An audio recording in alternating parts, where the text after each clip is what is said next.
আপুনি জয় হোৱা দেখা পাইছে। মই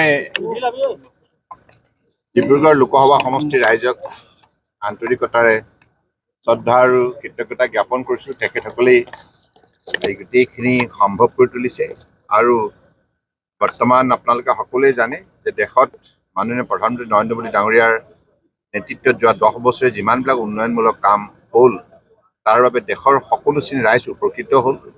সেইকাৰণে ৰাইজ তেখেতক লৈ আনন্দিত, তেখেতক আস্থা আৰু বিশ্বাসত লৈ তৃতীয়টো কাৰ্যকালৰ বাবে নৰেন্দ্ৰ মোদী ডাঙৰীয়াক প্ৰধানমন্ত্ৰী হিচাপে পাব বিচাৰিছে।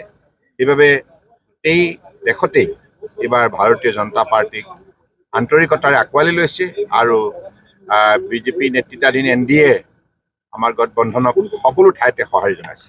ৰাজ্যত 10খনকৈ এখন পাবলৈ সক্ষম হৈছে বিজেপি, কি ক'ব?